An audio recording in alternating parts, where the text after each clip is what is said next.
రాజన్న సిరిసిల్ల జిల్లా గంభీరావుపేట మండల కేంద్రంలోని మండల కాంగ్రెస్ పార్టీ అధ్యక్షులు హమీద్ ఆధ్వర్యంలో కాంగ్రెస్ నాయకులతో కలిసి పత్రికా సమావేశం నిర్వహించారు. ఈ సందర్భంగా ఆయన మాట్లాడుతూ అధికారం కోల్పోగానే కేటీఆర్ మతిస్థిమితం కోల్పోయాడని ఎద్దేవా చేశారు. కాంగ్రెస్ ప్రభుత్వం ఏర్పడిన వెంటనే ఇచ్చిన 6 గ్యారంటీలను అమలు చేస్తూ వస్తుందని, అది ఓర్వలేక ఇష్టం వచ్చినట్లు మాట్లాడుతున్నారని, రైతులకు తగిన న్యాయం చేస్తూ 2 లక్షల వరకు రుణమాఫీ చేశారని, 2 లక్షల పైన ఉన్న వారికి కూడా రుణమాఫీ ప్రక్రియ కొనసాగుతోందని, గతంలో ఎన్నడూ లేని విధంగా కాళేశ్వరం నీళ్లు లేకుండా భారతదేశంలోనే అత్యధిక వరి ధాన్యాన్ని పండించిన రాష్ట్రంగా తెలంగాణ రాష్ట్రం నిలిచిందని అన్నారు. వడ్ల కొనుగోలులో కూడా రైతులకు ఎలాంటి ఇబ్బందులు లేకుండా చేస్తున్నామని అన్నారు. జిల్లా కలెక్టర్ ఎంతో చిత్తశుద్ధితో నిత్యం ప్రజలతో మమేకమై ప్రతి సమస్యను పరిష్కరించే దిశగా పనిచేస్తున్నారని, అలాంటి వారిని దూషించడం కేటీఆర్ కు తగదు అని, మీ అయ్య కాళ్ళు మొక్కితేనే మంచి కలెక్టర్ అవుతారా లేకపోతే కాంగ్రెస్ కార్యకర్త అవుతారా అని మతి భ్రమించి మాట్లాడటం ఇకనైనా మానుకోవాలని ఈ సందర్భంగా కేటీఆర్ ను హెచ్చరించారు. జై కాంగ్రెస్, జై కాంగ్రెస్. రేవంత్ రెడ్డి గారి నాయకత్వం వర్ధిల్లాలి. ప్రభాకర్ గారి నాయకత్వం వర్ధిల్లాలి. ఆదిశీలన గారి నాయకత్వం వర్ధిల్లాలి. కేకే మహేందర్ రెడ్డి గారి నాయకత్వం వర్ధిల్లాలి. జై కాంగ్రెస్, జై కాంగ్రెస్, జై కాంగ్రెస్, జై కాంగ్రెస్. మహేందర్ నాయకత్వం వర్ధిల్లాలి. మహేందర్ నాయకత్వం వర్ధిల్లాలి. Down down KTR down down KTR down down. జై కాంగ్రెస్, జై కాంగ్రెస్, జై కాంగ్రెస్, జై కాంగ్రెస్. నాయకత్వం వర్ధిల్లాలి. KTR down down, KTR down down, KTR down down, KTR down down, KTR down down, KTR down down. Revanth Reddy గారి నాయకత్వం వర్ధిల్లాలి. రేవంత్ రెడ్డి గారి నాయకత్వం వర్ధిల్లాలి. పొన్నం ప్రభాకర్ గారి నాయకత్వం వర్ధిల్లాలి. ఆదిశీలన గారి నాయకత్వం వర్ధిల్లాలి. కేకే మహేందర్ రెడ్డి గారి నాయకత్వం వర్ధిల్లాలి. కేకే మహేందర్ రెడ్డి గారి నాయకత్వం వర్ధిల్లాలి. KTR down down, KTR down down, KTR down down.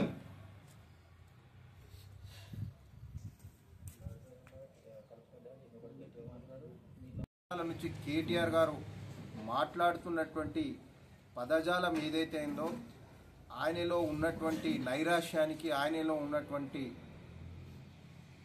ఒక భయం, ఎప్పుడు రేవంత్ రెడ్డి గారు జైల్లో వేస్తారనేటువంటిది ఒక భయాందోళన పరిస్థితుల్లో ఉండి తను ఏం మాట్లాడుతూ ఉన్నారో అర్థం కాని పరిస్థితి.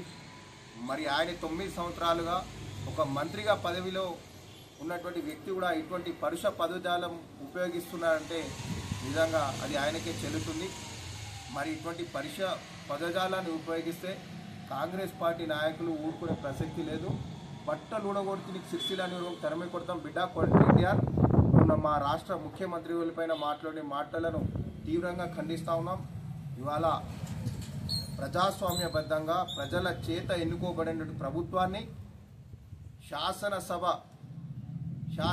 కాంగ్రెస్ శాసన పక్షం మొత్తం ఏకమై ఏకగ్రీవ తీర్మానంతో రాష్ట్ర ముఖ్యమంత్రిని ఎన్నుకుంటే ఆ ప్రజాస్వామ్యాన్ని కూనీ చేసే విధంగా, ఆ ప్రజాస్వామ్యాన్ని అపహాస్యం చేసే విధంగాను ఈరోజు ప్రభుత్వంపై, రాష్ట్ర ముఖ్యమంత్రిపై మాట్లాడుంటే మాటలు నిజంగా దౌర్భాగ్యమైన పరిస్థితి.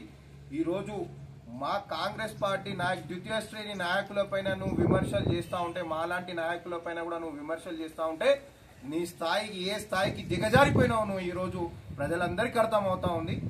మరి ఇటువంటి పరుష పదజాలాన్ని నువ్వు మానుకుంటే మంచిది. మరి నువ్వు ఆనాడు చెప్పినటువంటి మాటలు నువ్వు ఓడిపోతున్నా అనేటువంటిది సమయం దగ్గరకు వచ్చినప్పుడు నువ్వు నీ నాయకుల దగ్గర ఏ విధంగా బతిమిలాడుకున్నావో, నేను ప్రతి వారంలో ఖచ్చితంగా 3 రోజులు ఇక్కడ సిరిసిల్ల కేటాయిస్తా, మీరందరూ నాకు అండగా ఉండని అభ్యర్థించుకున్నటువంటి పరిస్థితి, బతిమిలాడేటువంటి పరిస్థితి. నువ్వు ఇవాళ గెలిచిన తర్వాత గుర్రమెక్కి మళ్ళా పోయి హైదరాబాద్లో ఉంటున్నావు తప్ప ఇక్కడ నియోజకవర్గానికి సంబంధించినటువంటి ప్రజల యొక్క సమస్యలు తీర్చడం విఫలమైన. అదేవిధంగా నువ్వు కుట్ర పన్ని మా రేవంత్ రెడ్డి గారి నియోజకవర్గంలో కొడంగల్లో ఏదైతే నువ్వు కావాలని మా కలెక్టర్ గారిపై ప్రభుత్వాలు మారుతూ ఉంటాయి, అదేవిధంగా ప్రభుత్వాలు మారుతూ ఉంటాయి, కానీ ప్రభుత్వ అధికారులతో ఎటువంటి దోషం లేదు. అటువంటి ప్రభుత్వాధికారుల పైన కూడా నువ్వు ఇవాళ దోషిస్తూ ఉన్నావు అంటే నువ్వు ఏ స్థాయికి దిగజార్చిపోయినావో. ఆ రోజు ఏదైతే లగిచర్ల ఘటన, ఖచ్చితంగా నువ్వు కుట్రపూరితంగా టీఆర్ఎస్ నాయకులను ముసుగొల్పి ఖచ్చితంగా ఈ ప్రభుత్వాన్ని అపహాస్యం పాలు చేయాలనే కుట్ర పనినవు. ఖచ్చితంగా కుట్ర భగ్నం చేసిరు. ఈరోజు రాబోయే రోజుల్లో కూడా నువ్వు ఊచలు లెక్క తప్పదు. అదేవిధంగా ఈరోజు ప్రజల కోసం పనిచేసినటువంటి సిరిసిల్ల జిల్లా కలెక్టర్ గారిపైన విమర్శలు చేసినావంటే నీ అంత దౌర్భాగ్యమైన పరిస్థితిలో ఉన్నట్టు ఏ నాయకుడు లేడు.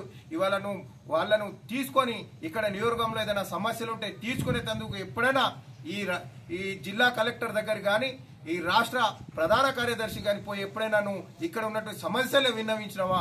కేవలం ప్రభుత్వం పైన విమర్శలు తప్ప నువ్వు ప్రజా సమస్యలను పట్టించుకొని ప్రజా సమస్యలు తీర్చడం నువ్వు మొత్తం విఫలమైనవు. అదే విధంగా విపక్ష పార్టీలో నిర్మాణాత్మకమైనటువంటి విమర్శలు చేయాల్సింది పోయి ఈరోజు వ్యక్తిగతంగా అదే విధంగా ప్రభుత్వాన్ని అపహాస్యం పాల్చేయాలనే విమర్శలు చేస్తున్నావు తప్ప ఒక్కటి కూడా నిర్మాణాత్మకమైన సూచనలు చేసిన పరిస్థితి లేదు. ఖచ్చితంగా మీరు ఇవాళ ఇంకో 4 ఏళ్ళు ఉంటా ఉంటున్నావు. బరాబర్ రాబోయేటువంటి రోజులు మొత్తం